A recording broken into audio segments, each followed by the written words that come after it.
Hello, and welcome to another episode of How to Avoid a Mr. Age Accepting Problems. That's what we're titling this because I think one of the reasons I chose such poor dynamics in my life between career and just not only choosing bad bosses, but just choosing bad jobs. Like, I had no business doing half the jobs I did. No business. They weren't passionate, they didn't pay well, and it was all under this false notion of stability.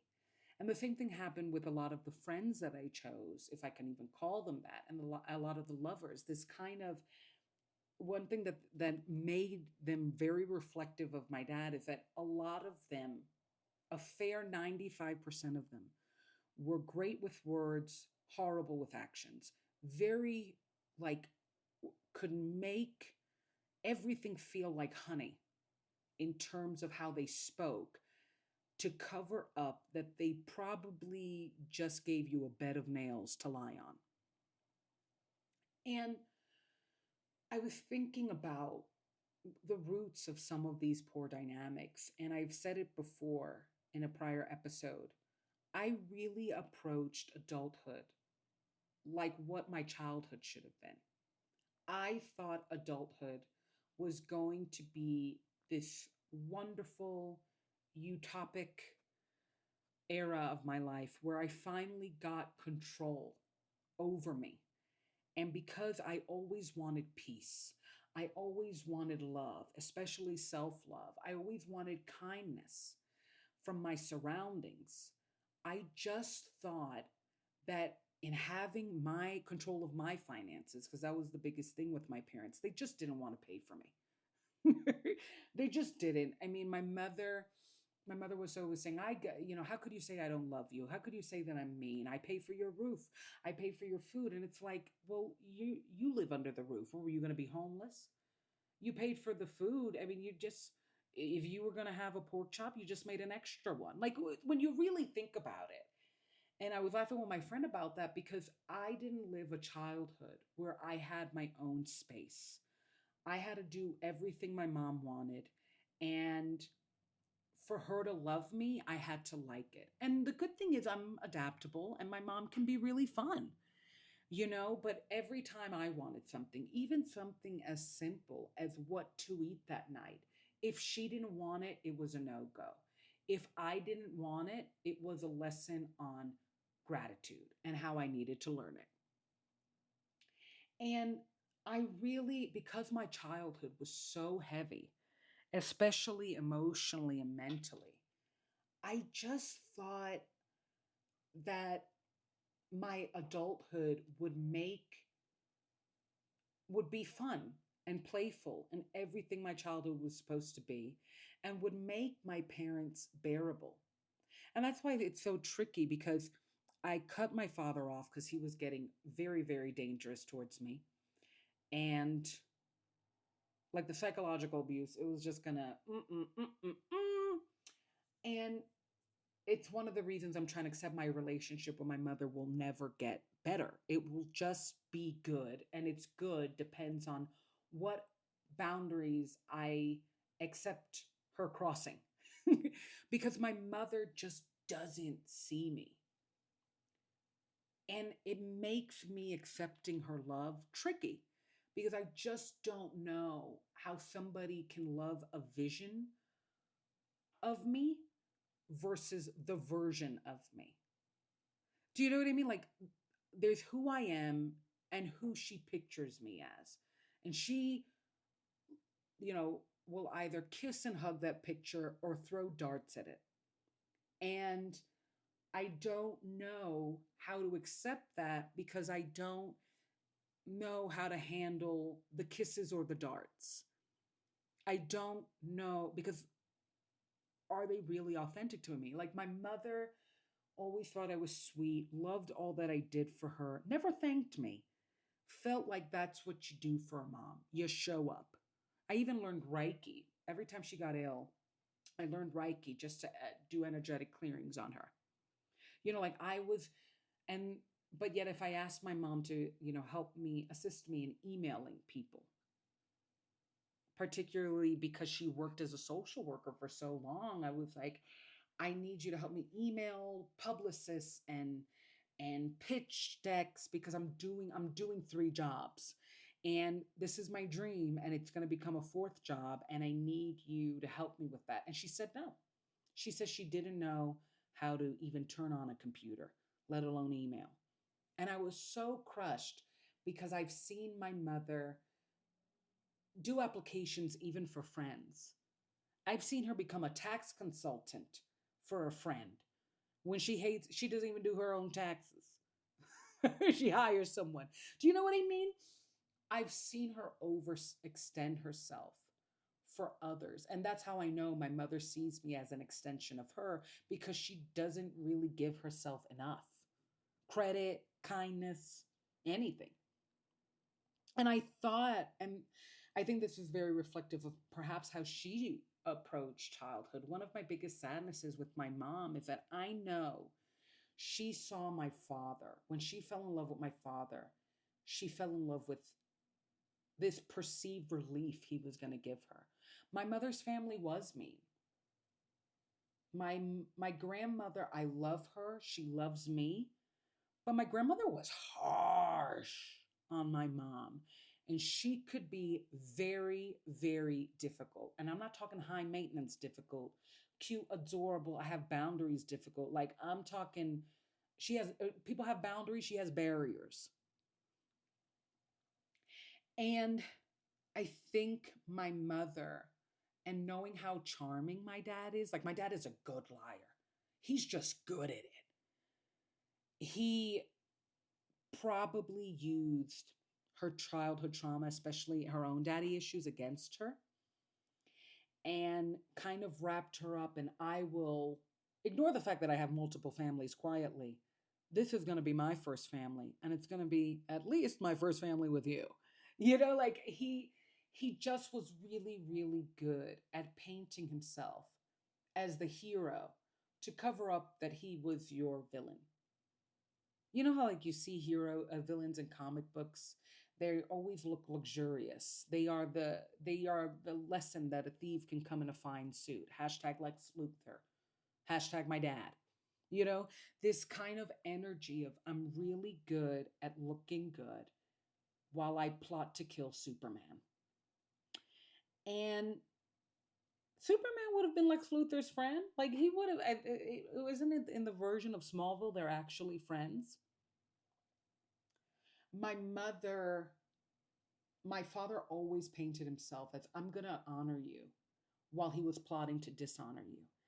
And my mother must have. There's just no way in the way I date like my mom, I must approach life like her. And I've always approached friendships and bosses and for however toxic they were, lovers, with this idea of I'm going to be able to rest with you. I'm going to be able to put my sword down and I'm not going to have to take care of you. You're going to take care of me. And all these kind words and love bombs are going to be consistent because there has to exist somebody who doesn't love bomb but just loves. There has to exist somebody who continues to be kind and not just put their kindness in a timer until their mask drops and suddenly you're the one who's feeding them, who's energizing them, who's motivating them. And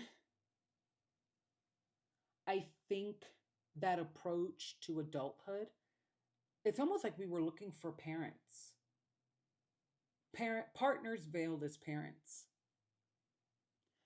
Because, true love, every person that I've ever seen that is truly in love has always had a childlike nature to their relationship. They really do look like two big kids. I even say it all the time. I feel like when I see true love, it's almost genderless. Like it's so that's why it's such a strange thing to say I feel bad for men like my dad because they cheat and they steal and they lie and they're criminals, but they do it, yes, because they want to be loved, but they're so unloved or unloving that they could only reach for images. And they have to watch genuine too, because again, narcissists are attracted to empaths because they're genuinely love and they don't stop being it. And whenever I have seen genuine love, it's so playful, it's so peaceful. It's like two souls meeting. They don't have gender anymore, they don't have age. They even look young. It's like two big kids. And I really approached everybody in my life kind of subconsciously asking them, would you be a big kid with me? Do you want to play? Because I didn't have that. I played by myself, and popularity, I was bullied throughout my childhood, throughout my teenhood. I did have these kind of, it's so funny because that's why I say I'm going to be famous just later. I always became popular. Like I became popular the last 2 years of high school. I became popular the last 2 years of elementary. I became popular the last 2 years of college. I always excel on the back end. It's like I come in crashing and picking up the pieces because I ran in the building and just shattered myself. And I'm picking up the pieces and learning to be functional again. And then I say F it and I excel. So hashtag daddy recovery. But I I just thought adulthood meant control over yourself, and it does. But I thought control over yourself meant no more problems because my childhood was defined and my goodness as a child was defined by how I handled the adults' issues. And I think finding out that adulthood has its own issues made me burn out, made me crash. I was joking with my friend, by 25, we felt dead inside because we just were shocked, especially in post grad life, that life didn't get easier. It got funner. I mean, I have fun, but I thought it would get easier, especially because I didn't have ease. And my life was finally in my hands. My future was in my hands. And yet I was finding my dad in different shapes. I was approaching life like my mom in different ways. And I just thought, now that I can finally be me, I thought I would be me. And me is fun. Me doesn't like getting yelled at. Me doesn't like to nitpick. Me doesn't like abuse. Me doesn't like abusing. Me. And I think that eagerness to get back a childhood I never had and be childlike in every way, including in lifestyle and being, via others, doomed me. Because that's the thing about life. You need other people to hurt you, but you only need you to heal you. And I just thought if other people gave me their problems, if other adults gave me their problems, then there must be other adults that give me their love, that just give me their joy, that give me their virtue. Like, I only got big people's issues. There has to be big people that just give me good things, right? And when life didn't do that, it crushed me. It made me, it's almost like you arrogantly say, I've had too many bad days to have another one. I thought my adulthood would be filled with good days, and it still can be, it will be. It has been.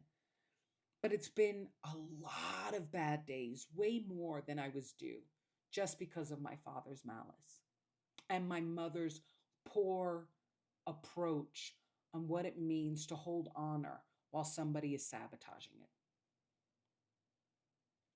it. And the fact that I haven't escaped that, and also the fact that I will have bad days, makes me not focus on building better ones, on focus on just enjoying the good ones and making sure they always are more than the bad ones, even in meaning.